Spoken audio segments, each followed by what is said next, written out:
Conforme Allan Kardec afirmou, o Espiritismo é a nova ciência que vem revelar aos homens, por provas irrecusáveis, a existência e a natureza do mundo espiritual e suas relações com o mundo corporal. Ele nos mostra não mais como uma coisa sobrenatural, mas ao contrário, como uma das forças vivas e incessantemente ativas da natureza. Se fundamenta em bases filosóficas que são demonstradas de forma científica e se desdobram em consequências religiosas. A doutrina espírita está estabelecida sobre princípios básicos que nos auxiliam no entendimento dos porquês da vida, de onde viemos, para onde vamos, o que estamos fazendo na Terra. Nos levam a entender as desigualdades, a vida e a morte, mas não impõe os seus princípios. Convida os interessados em conhecê-la a submeter os seus ensinos ao crivo da razão antes de aceitá-los. E é isto que vamos fazer hoje. Vamos conversar com Alcídio Pereira, expositor espírita de Maringá, sobre os princípios básicos do Espiritismo depois do Momento Espírita.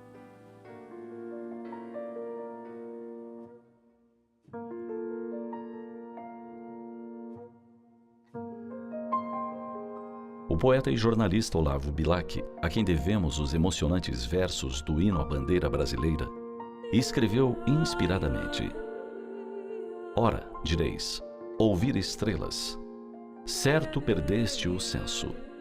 E eu vos direi, no entanto, que para ouvi-las, muita vez desperto e abro as janelas, pálido de espanto.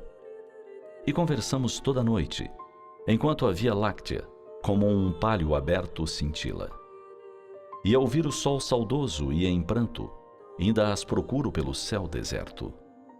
Direis agora: tresloucado amigo, que conversas com elas? Que sentido tem o que dizes quando não estão contigo? E eu vos direi: amai para entendê-las, pois só quem ama pode ter ouvido capaz de ouvir e de entender estrelas.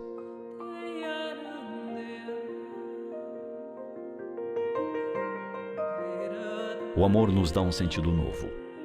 Não nos referimos apenas a ter significado à vida, mas um novo sentido, uma sensibilidade a mais para compreender o mundo e as pessoas. É essa tal sensibilidade que nos faz capazes de entender melhor as razões da existência, que nos faz compreender melhor o outro e seu mundo íntimo, que nos faz olhar mais para os lados, menos para o chão, mais para o céu. Ouvir estrelas é receber a vida e compreender Deus de forma mais suave, menos complicada, mais apaixonada. Sim, pois para se entender e aceitar a vida, é preciso estar apaixonado por ela. Para se entender e aceitar Deus, faz-se necessário estar apaixonado por Ele em primeiro lugar. Senti-lo antes de questioná-lo, ou entendê-lo com a razão. Ouvir estrelas é perceber o que ninguém percebe. Num mundo de tantas informações, de tantas notícias, é saber escolher o que desejamos saber ou não, quando desejamos e quando não. Ouvir estrelas é ter tempo para olhar quem você ama demoradamente, num ato de contemplação simples, sem razões, sem porquês.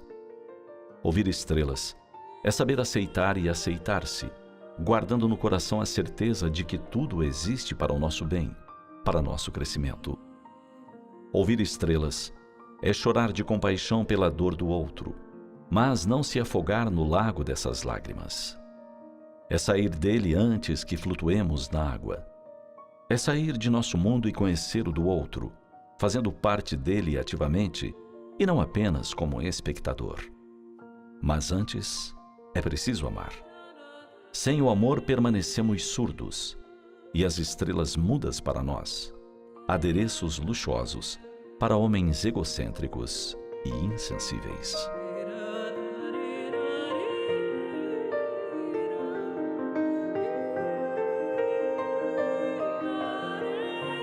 Ditoso aquele que, ultrapassando a sua humanidade, ama com amplo amor os seus irmãos em sofrimento. Ditoso daquele que ama, pois não conhece nem a miséria da alma, nem a do corpo.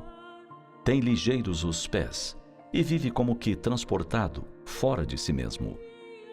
Quando Jesus pronunciou a divina palavra, amor, os povos se sobressaltaram e os mártires, ébrios de esperança, desceram ao circo.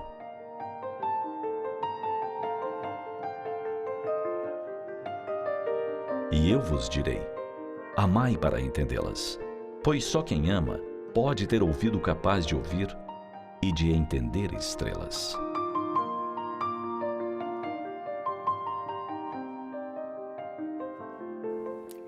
Ouvir estrelas. Esta mensagem está no CD Momento Espírita, número 26. E vale lembrar que todos os CDs Momento Espírita são frutos de um excelente trabalho da Federação Espírita do Paraná. Agora vamos conversar com Alcídio Pereira, palestrante espírita da cidade de Maringá.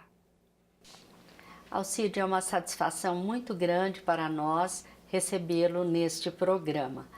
Toda a doutrina está embasada em princípios e a doutrina espírita não é diferente. Você poderia relacionar para nós os princípios básicos da doutrina espírita? A doutrina espírita está baseada no seu tríplice aspecto: científico, filosófico e religioso, estabelecida em 5 princípios revelados pelos benfeitores ao nosso codificador Allan Kardec.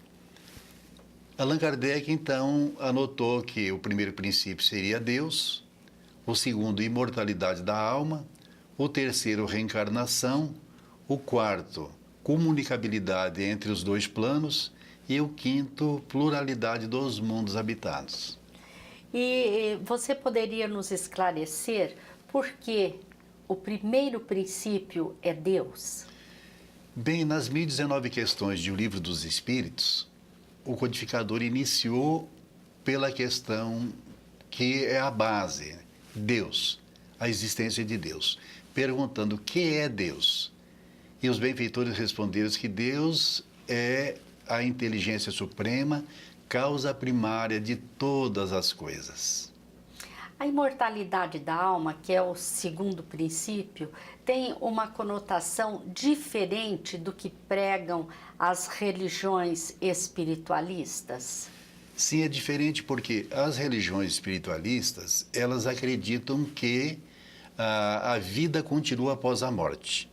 Mas só que o destino das almas após a morte é um tanto diferente quando nós vamos ver a visão espírita. Porque nas demais, ou na maioria das religiões, após a morte, a pessoa ela vai para o céu ou para o inferno. E na doutrina espírita, ela não vai para o céu e nem para o inferno, ela fica na erraticidade.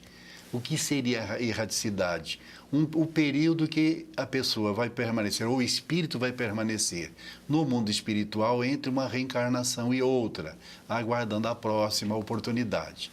Assim, nós acreditamos, quer dizer, temos a informação que nos convence, porque é bastante irracional, é uma fé raciocinada de que nós não iremos nem para o céu nem para o inferno. Nós teremos a oportunidade de, nesse período na erraticidade, estagiarmos, aprendermos, nos prepararmos para uma vitoriosa encarnação após esse período. E é isso que manifesta a justiça de Deus, né? Sim. Alcídio, exatamente. As oportunidades que Deus dá. E a reencarnação é o grande diferencial entre a doutrina espírita e as outras religiões, não é? A reencarnação, muitos acham que ela só existe na doutrina espírita, que não tem base no Evangelho de Jesus. Mas Jesus deixou bem claro quando ele falou aos seus apóstolos que João era Elias reencarnado, que Elias já tinha voltado e não o reconheceram. Ele falava da reencarnação. Mas no seu diálogo com Nicodemos também ele deixou bem claro que é necessário nascer de novo. E pela reencarnação nós percebemos que quando nós falamos que Deus é justo e bom, nós vemos na reencarnação, então, quer dizer, a sua bondade, porque ele permite aos espíritos serem criados todos em pé de igualdade, simples e ignorantes, porque não houve nenhum dos espíritos dos seus filhos criado com benefícios diferentes daqueles que são todos seus filhos. E nós partimos, então, de um ponto zero, lá da ignorância do mundo primitivo, e a gente vem caminhando e tendo sempre a oportunidade de, ao não passar de ano, quer dizer, ao não se sair muito bem nessa encarnação, nós termos a chance de voltar de novo e continuar progredindo. E o progresso é uma lei a que todos nós estamos submetidos. E isso, então, nos mostra que, se nós viemos com alguma dificuldade, faltando um braço, faltando um olho ou uma outra deformidade, não é nenhum castigo. E não é também culpa dos pais. É simplesmente a lei de causa e efeito agindo, porque nós erramos num certo aspecto que ficamos devedores na contabilidade divina. Então, como disse Jesus, a semeadura é livre, mas a colheita é obrigatória. Até porque, além de resgatar uma falha do passado, é uma oportunidade de aprendizado, né? Embora aparentemente não... É difícil entender que seja, mesmo no erro, um aprendizado.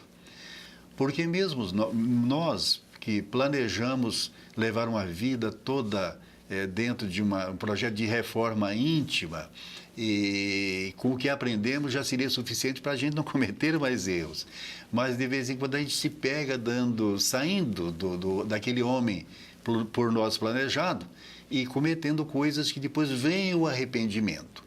O arrependimento nos faz sofrer. E o sofrer é progresso, porque a gente fica sabendo que dói, que causa mal-estar e vamos procurar não errar de novo. Certo.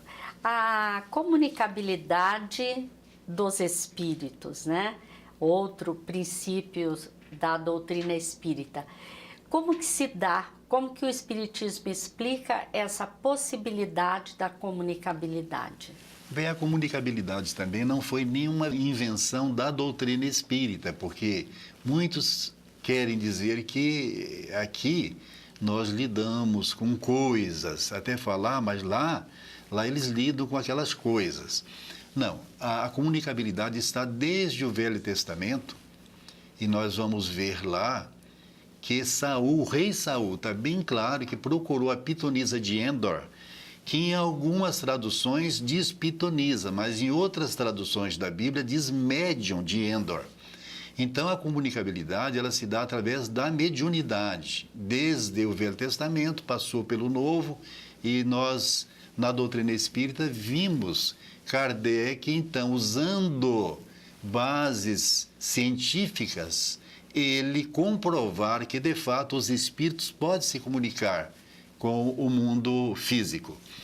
Mas também nós temos, quando a pessoa acha que foi pouco Kardec ter pesquisado e deixado para nós tão claro no Livro dos Médiuns estas possibilidades, nós vamos encontrar outros cientistas também que, talvez até com segundas intenções, foram ao campo, criaram laboratórios para pesquisar, que foi César Lombroso e William Crookes, dois nomes que não há nenhum cientista, nenhuma pessoa de cultura mediana que não conheça esses dois grandes cientistas do passado.